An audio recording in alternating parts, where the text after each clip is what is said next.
श्रीमान संजय सिंह जी। धन्यवाद मान्यवर, आपने इस महत्वपूर्ण बिल पे मुझे अपनी बात कहने का मौका दिया। मान्यवर, मैं अपनी बात की शुरुआत नीट पेपर लीक के कारण जिन 21 बच्चों ने आत्महत्या करके अपनी जान दी, उनको सर झुका के नमन करते हुए, श्रद्धांजलि देते हुए अपनी बात शुरू करना चाहता हूं। मैं उन लोगों को भी श्रद्धांजलि देना चाहता हूं जो पिछले 10 साल में 1,23,000 छात्रों ने सुसाइड किया, आत्महत्या किया, और 2,000 छात्र हर साल सिर्फ पेपर लीक के कारण आत्महत्या की जिन्होंने मान्यवर, मैं ये बिल पढ़ रहा था और आपने नीट के पेपर लीक के कारण जब 22 लाख बच्चे प्रभावित हुए तो आपने कहा री एग्जाम कराएंगे। पहली बार जब आपने एग्जाम कराया तो 22,80,000 बच्चे उसमें बैठे थे, लेकिन दोबारा जब आपने री एग्जाम कराया तो उसमें मात्र 20 लाख बच्चों ने हिस्सा लिया। 2,80,000 बच्चों ने हिस्सा नहीं लिया। उस गुनाह के लिए, उस पाप के लिए जिम्मेदार कौन है? दूसरी बात मान्यवर, यह बिल देख के मुझे लगता है कि सरकार खुद स्वीकार कर रही है कि देखो भाई, पेपर लीक तो होगा, पेपर लीक हम नहीं रोक पाएंगे, पेपर लीक होगा। हत्या के खिलाफ सख्त कानून बनता है, बलात्कार के खिलाफ सख्त कानून बनता है। तो कोई हत्या का अपराधी होता है, बलात्कार का अपराधी होता है जिसको सजा मिलती है। पेपर कराने की जिम्मेदारी तो सरकार की है मान्यवर, पेपर कराने की जिम्मेदारी तो सरकार की है। आपको अपने ऊपर कॉन्फिडेंस ही नहीं है कि आप ऐसा पेपर कराएंगे जिसमें पेपर लीक ना हो। यह आपको कॉन्फिडेंस नहीं, इसलिए आप ये कानून लेके आए। कानून में लिखा क्या है? इस कानून में आप लिख रहे हैं 2 महीने में इन्वेस्टिगेशन पूरी हो जाएगी, 3 महीने में ट्रायल खत्म हो जाएगा। 2 महीने में इन्वेस्टिगेशन पूरी हो जाएगी, 3 महीने में ट्रायल खत्म हो जाएगा। कितने कोर्ट हैं आपके पास? पूरे देश में कितने जजेस हैं आपके पास? फास्ट ट्रैक कोर्ट की असलियत मान्यवर पता है आपको? 2.5 lakh cases fast track court के अंदर पेंडिंग पड़े हुए हैं। यह आपकी हकीकत है। फास्ट ट्रैक कोर्ट की हालत यह है, एक लड़की एसिड विक्टिम, शाहीन नाम है उसका, 15 साल तक फास्ट ट्रैक कोर्ट में उसका मुकदमा चला और 15 साल के बाद सारे के सारे आरोपी बरी हो गए। क्या फास्ट ट्रैक कोर्ट की बात आप कर रहे हैं? गुमराह करने की बात आप करते हैं मान्यवर। इनके राज में 1 लाख सरकारी स्कूल हिंदुस्तान में बंद हुए। 1,20,000 सरकारी स्कूल ऐसे हैं जिसमें एक टीचर है। 98,000 सरकारी स्कूल ऐसे हैं जिसमें बच्चियों के लिए टॉयलेट का इंतजाम नहीं है। 1,19,000 सरकारी स्कूल ऐसे हैं जिसमें बिजली का इंतजाम नहीं है मान्यवर। यह सरकार शिक्षा के ऊपर मात्र 2% पैसा खर्च करती है, मिड डे मील में नमक रोटी खाने को देती है। इसलिए क्योंकि मोदी जी का नारा है अनपढ़ रहेगा इंडिया तभी तो अंधभक्त बनेगा इंडिया। अनपढ़ रहेगा इंडिया तभी तो अंधभक्त बनेगा इंडिया। मान्यवर, इस सरकार ने कोयला चुराया, गैस चुराया, बिजली चुराई, पानी चुराई, शिक्षा चुराया, स्कूल चुराया, अस्पताल चुराया, पेपर चुराया। हम लोगों ने सोचा अब क्या चुराएंगे? बोले हम चंदा भी चुराएंगे, राम का चंदा भी चुराएंगे। पेपर चोरी से लेके चंदा चोरी तक सारे चोरी के गुनाह में तुम लोग शामिल हो मान्यवर। किसान आंदोलन करता है तो खालिस्तानी हो जाता है, किसान आंदोलन करता है तो खालिस्तानी हो जाता है, मुसलमान आंदोलन करता है तो पाकिस्तानी हो जाता है, नौजवान आंदोलन करता है तो चाइनिस्तानी हो जाता है। लेकिन मैं इस सरकार के बारे में कहना चाहता हूं, जो लोग AK-47 चलाते हैं, छात्रों के सर पे लाठियां चलाते हैं, आंसू गैस के गोले छोड़ते हैं, वो सरकार आतंकवादियों जैसा आचरण कर रही है, आतंकवादियों जैसा व्यवहार कर रही है। मैं ये कहना चाहता हूं मान्यवर, प्लीज कंक्लूड, प्लीज मान्यवर, मैं आपके माध्यम से इनको एक सुझाव देना चाहता हूं। इनकी एक सांसद ने वहां पर गई हुई नौजवान, खत्म कर रहा हूं सर, सबके ऊपर आपने 1-2 मिनट मुझे भी दे दीजिए, टाइम खत्म हो रहा है, बोलिए बोलिए सर, अभी तो 3 मिनट बाकी है सर, बोलिए सर। छात्र जो गए वहां आंदोलन करने, उनको बर्बरतापूर्वक मारा गया, लाठियों से पीटा गया सर, उनके सर फोड़ दिए गए, उनके ऊपर आंसू गैस के गोले छोड़े गए, वो चीखते रहे, चिल्लाते रहे, 500 छात्रों को घायल किया। और बिहार के अंदर इन लोगों ने AK-47 चलाया सर।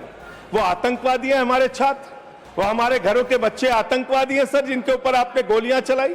और तो और इनकी एक सांसद है मान्यवर, उन्होंने किसान आंदोलन में किसानों को गालियां दी, नौजवानों के आंदोलन में नौजवानों के लिए इतनी भद्दी टिप्पणी की मान्यवर, इस सदन के अंदर मैं कह नहीं सकता मान्यवर। हमारी बच्चियों को यह कहा गया, उनके चरित्र के ऊपर सवाल उठाया गया। मैं निवेदन करना चाहता हूं JP नड्डा जी से, समझाइए अपने उस सांसद को। अभी तो उसको एक थप्पड़ पड़ा, सिर्फ 5 उंगली के निशान पड़े थे। ऐसी बात करोगे, गटर जेनजी को गटर कहोगे, जेनजी को गटर करोगे, तो तुम्हारी सरकार को इस देश का नौजवान, इस देश का जेनजी पकड़ के गटर में डालने का काम करेगा। इसलिए तुम्हारी सरकार को मान्यवर, इसलिए मैं आपसे निवेदन करना चाहता हूं, नौजवानों को गटर जेनजी मत बोलो, तुम्हारी सरकार को उठा के वो गटर में डालने का काम करेंगे मान्यवर। इसमें ऐसे ऐसे प्रावधान आप लेके आए हैं। माननीय संजय जी, मैं बस खत्म कर रहा हूं। अकेले स्पीकर हैं आप? हाँ, अकेले हैं। अकेले।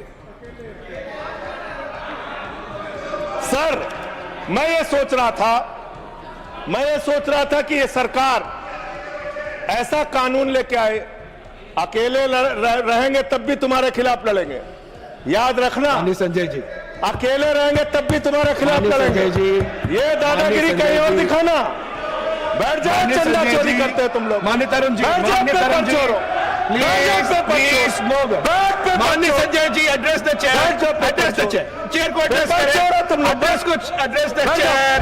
माननीय संजय जी, मैं सीधे कर रहा हूं सर, अरे नहीं, एड्रेस द चेयर। माननीय तरुण जी, पेपर चोर, प्लीज प्लीज सर, मैं सोच रहा था संजय जी, अंतिम में एक बात माननीय तरुण जी, पेपर चोर, प्लीज अकेला रहूंगा तो रहूंगा तुमसे, किसी गलत फहमी में मत संजय जी, संजय जी, समय जा रहा है आपका, समय जा रहा है। हाँ, खत्म एड्रेस करिए सर, एड्रेस द चेयर। मान्यवर, मैं सोच रहा था कि आखिर ये सरकार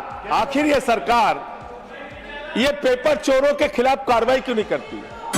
मुझे ये पता चला मान्यवर, ईडू टेस्ट नाम की एक कंपनी, खत्म कर रहा हूं, ईडू टेस्ट नाम की एक कंपनी जो गुजरात के अंदर ब्लैक लिस्टेड हुई, उससे बिहार में पेपर कराया गया, वहां भी ब्लैक लिस्टेड हुई, उसी से यूपी में पेपर कराया गया, वहां से भी ब्लैक लिस्टेड हुई। तो जो पेपर चोर है वो अहमदाबाद में ब्लैक लिस्ट हुए, बिहार में ब्लैक लिस्ट हुए, यूपी में पेपर चोरी की, क्योंकि उनको पेपर कराने का ठेका इसलिए मिलता है क्योंकि उनका संबंध, खत्म कर रहा हूं सर, 30 सेकंड सर, 30 सेकंड।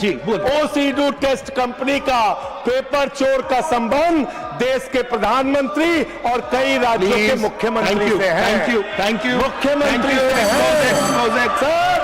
मुख्यमंत्री से है, इनके फोटो मिल जाएंगे सर, खत्म कर रहा हूं, धमकी मत दिलवाइए सर, प्लीज कंक्लूड करिए। चोर हमको धमकी दे रहे हैं, ये चंदा चोर हमको धमकी दे रहे हैं। Anything unparliamentary will not go on record, anything unparliamentary will not go on record. Please conclude करिए। चंद्रशेखर जी के अंतिम लाइन कंक्लूड करिए, कंक्लूड करिए। आप ही आ रहे हैं सर, हम कंक्लूड करिए, I have to I allow you, conclude करिए, बिठाइए, कंक्लूड करिए। पेट में दर्द शुरू हो गया संजय जी, मिर्गी के झटके आ रहे हैं सर, करिए, उनको समझाइए, कंक्लूड करिए प्लीज। मिर्गी के झटके आ रहे हैं, समझाइए सर, मैं आपको समय दूंगा, I will give you the time, please conclude करिए सर, कंक्लूड करिए। अंत में चंद्रशेखर जी, स्वर्गीय प्रधानमंत्री जी की एक लाइन के साथ अपनी बात कहना चाहता हूं, इस देश के नौजवानों की तरफ से आपको जिन हाथों में शक्ति भरी है राज तिलक देने की, जिन हाथों में शक्ति भरी है राज तिलक देने की, उन हाथों में ही ताकत है सर उतार लेने की। इसलिए अहंकार थैंक यू, मत करो। Thank you.